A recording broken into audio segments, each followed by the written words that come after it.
On the first day of a college course, students usually receive a document that follows a specific administrative directive. It focuses on logistical requirements, catalog descriptions, attendance policies, and credit hours. These documents are often filled with rigid attendance rules, precise deductions for late work, and strict grading breakdowns. Because the instructor alone dictates the terms and due dates, the syllabus can feel like an inscrutable contract. This unilateral structure establishes a power imbalance that prioritizes institutional control over student engagement.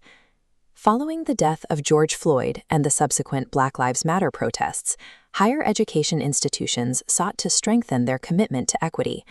Many institutional responses resulted in what researchers call equity detours. These were often administrative changes that prioritized the comfort of the status quo over substantive shifts in instruction.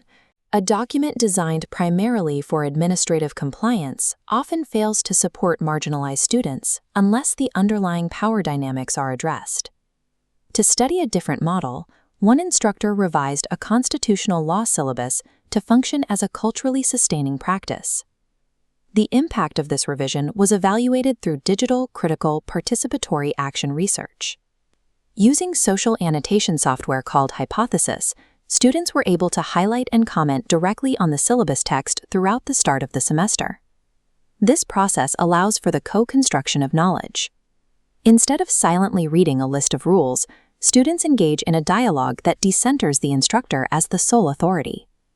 By treating the syllabus as a shared space, researchers collected data on how marginalized students interpret course expectations and relational power.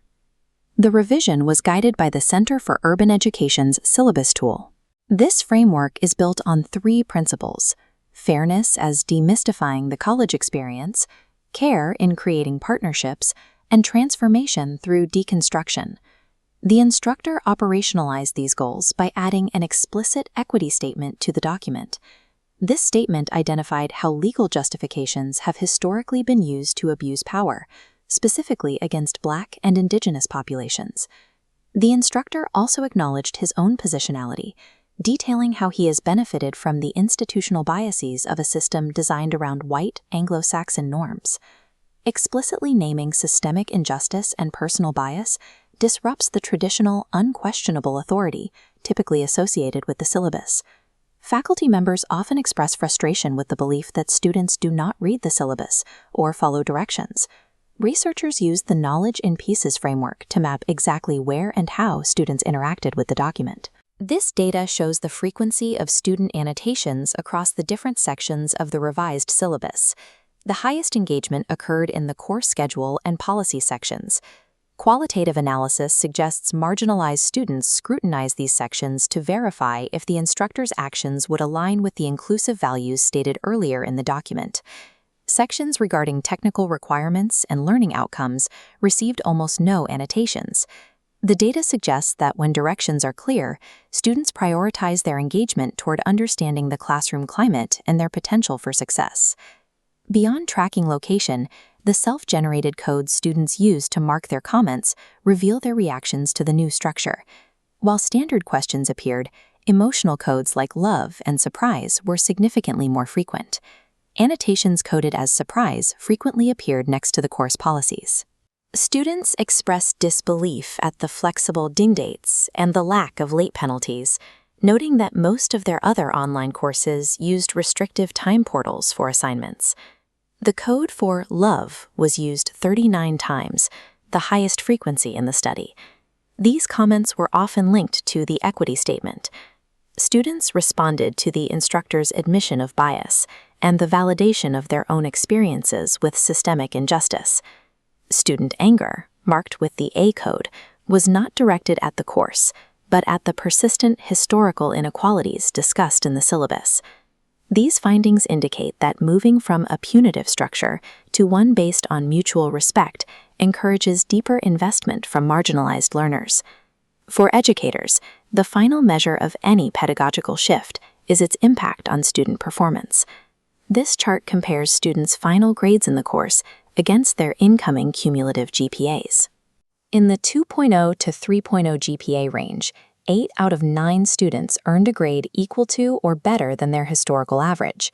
Additionally, all 3 students who entered with a GPA below 2.0 finished the course with a grade higher than their prior average. High-achieving students, those above a 3.0, maintained their performance levels, suggesting that flexible policies do not compromise academic standards. These results indicate that culturally sustaining practices can stabilize and improve performance for marginalized students who might otherwise struggle in traditional punitive models. The prevalence of love annotations in the data connects this research to broader pedagogical theory. The scholar Bell Hooks argued that a love ethic is essential for resisting domination within unequal power structures. Traditional classroom policing and the institutional will to power create barriers to the respect and mutuality necessary for this ethic to take root. This approach contrasts with race-neutral participatory learning models that failed to address established social and historical inequities. Genuine equity work functions as a daily structural imperative, beginning with the design of the course documents themselves. Sustaining cultural differences requires educators to move away from the role of the sole knowledge authority. An equitized syllabus serves as an invitation to multi-ethnic knowledge co-construction, moving beyond the traditional limits of a unilateral administrative document.